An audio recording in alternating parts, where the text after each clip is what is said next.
மத்திய அமைச்சரவை மாற்றம் குறித்து பிரதமருடன் சோனியா ஆலோசனை. சுவிஸ் வங்கியில் கருப்பு பணம் வைத்துள்ள இந்தியர்கள் விவரம் வெளியிட பாஜக வலியுறுத்தல். பட்ஜெட் தயாரிப்பில் பிரணாப் முகர்ஜி தீவிரம், பொருளாதார நிபுணர்களுடன் ஆலோசனை. பெட்ரோல் விலை உயர்வை கண்டித்து போராட்டம், சென்னையில் இளைஞர்கள் மீது போலீஸ் தடியடி.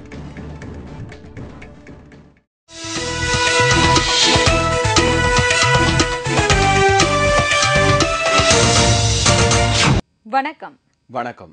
விரிவான செய்திகள். மத்திய அமைச்சரவை மாற்றம் நாளை மாலை 5 மணி அளவில் நடைபெறுகிறது. மாறுதல் செய்யப்படும் போது சில அமைச்சர்களின் இலாக்காக்கள் மாற்றப்பட இருக்கிறது.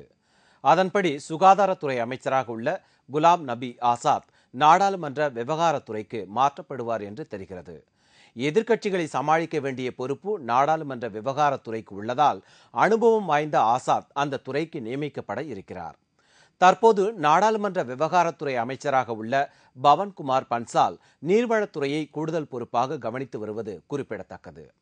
மத்திய உணவுத்துறை அமைச்சர் சரத்பவார் பல்வேறு தரப்பினரின் குற்றச்சாட்டுகளுக்கு ஆளாகியுள்ளார். விலைவாசி உயர்வுக்கு சரத்பவாரின் பொறுப்பற்ற தன்மையே காரணம் என்று குற்றச்சாட்டுகள் எழுந்துள்ளதால் அவர் உணவு விநியோக பொறுப்பை கைவிட முடிவு செய்துள்ளார். மேற்கு வங்காளத்தில் சட்டமன்ற தேர்தல் நடைபெற இருப்பதால் திரிணாமுல் காங்கிரஸைச் சேர்ந்த சுதீப் பண்டோபாத்யாயா அமைச்சராக்கப்படலாம் என்று தெரிகிறது. ஸ்பெக்ட்ரம் ஊழல் தொடர்பாக பதவி இழந்த திமுக அமைச்சர் ராசாவிற்கு பதிலாக திமுக எம்பி ஒருவருக்கு அமைச்சர் பதவி பெறுவதில் அந்த கட்சியின் மேலிடம் தீவிர முயற்சி மேற்கொண்டுள்ளது. இதற்காக TR Balu, TKS Elangovan, AKS Vijayan ஆகியோர் பெயரை முதலமைச்சர் கருணாநிதி பரிந்துரைத்துள்ளார். AKS விஜயன் ஆதி திராவிடர் வகுப்பைச் சேர்ந்தவர் என்பதால் அவருக்கு மத்திய அமைச்சர் பதவி கொடுப்பதன் மூலம் வரும் சட்டமன்ற தேர்தலுக்கு உதவியாக இருக்கும் என்பது திமுகவின் கருத்து. TR பாலு டெல்லியிலும் கோபாலபுரத்திலும் காத்து கிடப்பதால் அமைச்சர் பதவியை வாங்கிவிடுவார் என்று அறிவாலய வட்டாரங்கள் தெரிவிக்கின்றன. ஸ்பெக்ட்ரம் ஊழல் பிரச்சினை காரணமாக கனிமொழி பெயர் அமைச்சர் பதவிக்கு பரிந்துரைக்கப்படவில்லை என்பதால் அவருக்கு அமைச்சர் பதவி கிடைப்பது சாத்தியமில்லை என்று கருதப்படுகிறது. விஜயனுக்கு மந்திரி பதவி கிடைக்க திமுக மேற்கொள்ளும் முயற்சியும் வெற்றி பெற வாய்ப்பில்லை என்று டெல்லி வட்டார செய்திகள் தெரிவிக்கின்றன. இதனிடையே பிரதமர் மன்மோகன் சிங்கை காங்கிரஸ் தலைவர் சோனியா காந்தி இன்று சந்தித்து பேசினார். அமைச்சரவை மாற்றம் குறித்து சுமார் 2 மணி நேரம் அவர்கள் முக்கிய ஆலோசனை நடத்தினர். இவை தவிர விலைவாசி உயர்வு பிரச்சினை, தமிழ்நாடு உள்ளிட்ட 5 மாநில சட்டமன்ற தேர்தலில் காங்கிரசின் அணுகுமுறை, இவை தவிர மீண்டும் தலை தூக்கியுள்ள போபர்ஸ் பிரச்சனையில் இத்தாலி தொழில் அதிபர் குவாத்ரோச்சின் மீது எழும் குற்றச்சாட்டு ஆகியவை குறித்தும் அவர்கள் கருத்து பரிமாறிக்கொண்டதாக தெரிகிறது. இதனிடையே அமைச்சரவை மாற்றம் நாளை மாலை 5 மணியளவில் அரங்கேற இருப்பதாக அறிவிக்கப்பட்டுள்ளது. சுவிட்சர்லாந்து வங்கிகளில் கருப்பு பணத்தை பதுக்கி வைத்திருக்கும் பெயர்களை மத்திய அரசு பகிரங்கமாக அறிவிக்க வேண்டும் என்று பாரதிய ஜனதா கட்சி தலைவர் நிதின் கட்காரி வலியுறுத்தியுள்ளார். சுவிட்சர்லாந்து வங்கியின் முன்னாள் ஊழியர் ஜூலியஸ் பேயர் அந்த வங்கியில் கருப்பு பணம் போட்டு வைத்துள்ள 2000 பேரின் விவரங்களை அமெரிக்காவில் உள்ள விக்கிலீக்ஸ் இணையதளத்துக்கு கொடுத்துள்ளார்.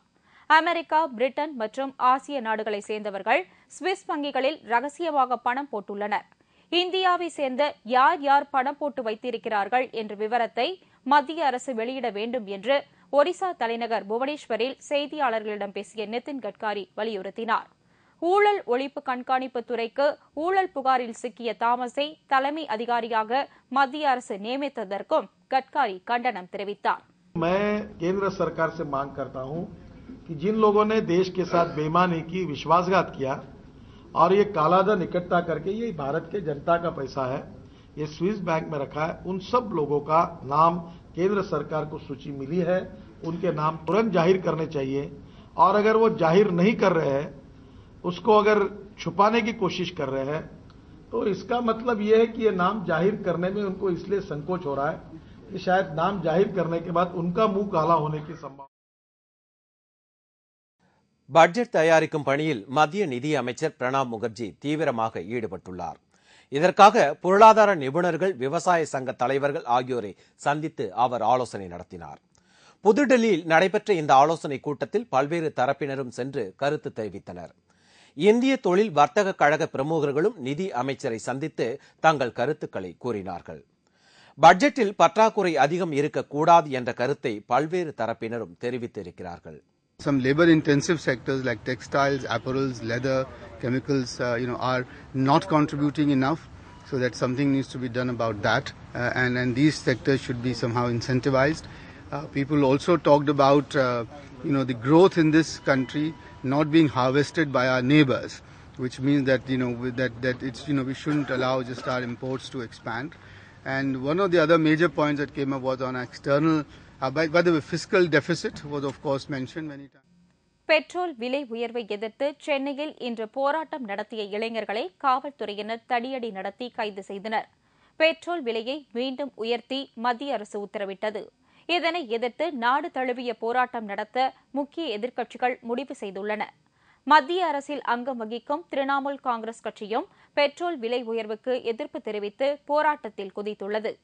இந்நிலையில் சென்னையில் உள்ள இந்திய எண்ணெய் நிறுவனத்திற்கு முன்பு இளைஞர்கள் சிலர் போராட்டத்தில் ஈடுபட்டனர். போராட்டத்தில் கலந்து கொண்டு கோஷங்கள் எழுப்பிய இளைஞர்கள் மீது காவல்துறையினர் தடியடி நடத்தினர்.